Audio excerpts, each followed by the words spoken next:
भारत में अनेक भारत के लोग हजारों की संख्या में हर साल दुबई में, थाईलैंड में, न्यूजीलैंड में, साउथ अफ्रीका में इस रोमांचकारी एक्सपीरियंस को अनुभव करने के लिए जाते हैं। हजारों की संख्या में भारत के सैलानी जो है जब इसके लिए वहां जाते हैं, लगभग ऐसा अनुमान किया जाता है कि 200 करोड़ रुपए से ज्यादा भारतवासी वहां जाकर के इस स्काई डाइविंग का लुत्फ लेने के लिए खर्च करते हैं। भारत में लंबे समय से इस तरह की फैसिलिटीज बने, इसके लिए प्रयास किए जा रहे थे, लेकिन कुछ व्यवधान, कुछ बाधाओं के चलते नहीं हो पा रहा था। हरियाणा सरकार के साथ मिलकर के स्काई हाई टीम ने यह फैसिलिटी भारत में शुरू की। कल का दिन विशेष रूप से स्काई डाइविंग की दुनिया में, इस इकोसिस्टम में बहुत बड़ा दिन था, क्योंकि कल वर्ल्ड डिक्लेरेशन के बाद में पहली बार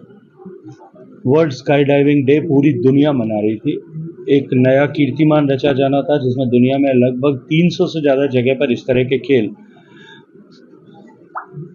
एक्टिविटी होने वाली थी। भारत के लिए विशेष दिन इसलिए था कि भारत में कल पहली बार प्राइवेट सेक्टर में ऑर्गेनाइज रूप से इसकी शुरुआत हुई थी, और मेरे लिए पर्यटन मंत्री होने के नाते निश्चित रूप से महत्वपूर्ण था, क्योंकि जब दुनिया वर्ल्ड स्काई डाइविंग डे मना रही हो और भारत में इस तरह की शुरुआत हुई हो, इसलिए मैंने निर्णय किया कि इस रोमांच में अनुभव में मुझे भी सम्मिलित होना चाहिए, शरीक होना चाहिए। और निश्चित ही मैं देखता हूं कि आने वाले समय में भारत में इस तरह के केंद्र और बनने के साथ ही भारत में इस दिशा में एक विशेष प्रगति होगी, और भारत के पर्यटन को बढ़ावा देने की दिशा में इसके कारण से बहुत बड़ा उछाल आएगा। विकसित राजस्थान की परिकल्पना को लेकर बजट पेश किया गया। देखिए, माननीय भजनलाल जी की सरकार ने जिस तरह से बजट प्रस्तुत किया है, वो राजस्थान के सर्वांगीण विकास के लिए जो है समर्पित बजट तो है ही, लेकिन साथ साथ में माननीय प्रधानमंत्री जी की जो परिकल्पना है कि 2047 तक हम भारत को विकसित भारत बनाएं, और विकसित भारत बनाने की आधारशिला एक तरफ इंफ्रास्ट्रक्चर है, दूसरी तरफ इकोनॉमिक ग्रोथ है। जो माननीय प्रधानमंत्री जी की संकल्पना है कि हम भारत को दुनिया की तीसरी बड़ी अर्थव्यवस्था बनाएं,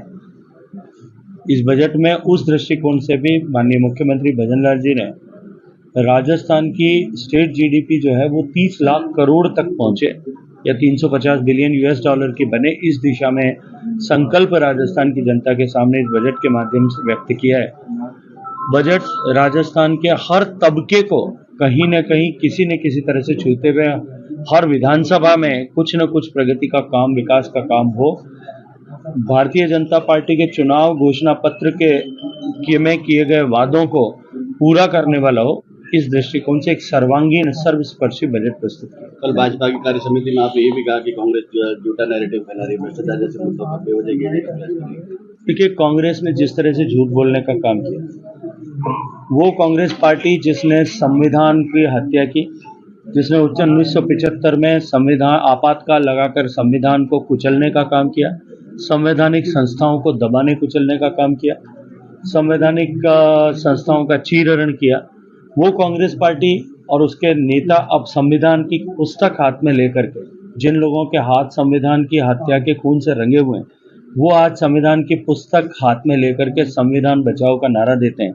संविधान बचाओ की बातें करते हैं। इस तरह के झूठ बोल करके, झूठा नैरेटिव फैला करके इस विधानसभा चुनाव में कि आरक्षण समाप्त हो जाएगा, इस तरह का झूठा नैरेटिव क्रिएट करके वर्तमान की सरकार एक संप्रदाय और वर्ग विशेष के विरोध में काम कर रही है। इस तरह का झूठा नैरेटिव फैला करके सबका साथ, सबका विकास, सबका विश्वास, सबका प्रयास, इस संकल्प के साथ में देश को विकसित करने के लक्ष्य को लेकर काम करने वाली सरकार की बेवजह आलोचना करने का काम करती हैं, और लोगों के बीच में एक झूठ परोसने का और 100 बार झूठ बोल करके उसको सच्चा साबित करने की कोशिश करती है। लेकिन हम सब ने देखा कि देश की जनता ने परिपक्व मानसिकता का परिचय देते हुए एक बार फिर तीसरी बार पूर्ण बहुमत के साथ एनडीए को सरकार बनाने का सौभाग्यपूर्ण अवसर दिया। सर, एक ऑडियो जो फिर आया है फोन टैपिंग से जुड़ा,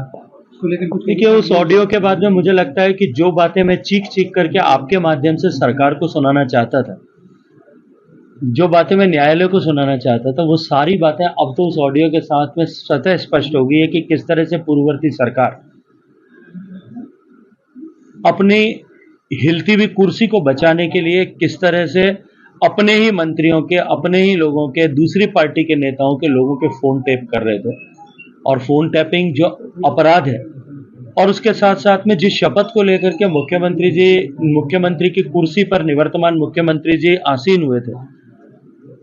उस शपथ का अनादर करते हुए उन्होंने जो कुछ भी उनके संज्ञान में गोपनीय तरीके से लाया गया था मुख्यमंत्री और गृह मंत्री होने के नाते, उसको खुद एक ऑडियो टेप के माध्यम से एक पेन ड्राइव देकर के खुद जो है उसको उजागर करने, उसको लीक करने का काम किया था। मुझे लगता है कि अब तो सब कुछ स्पष्ट हो गया है, और क्योंकि वाद न्यायालय में लंबित है, इसलिए अब फैसला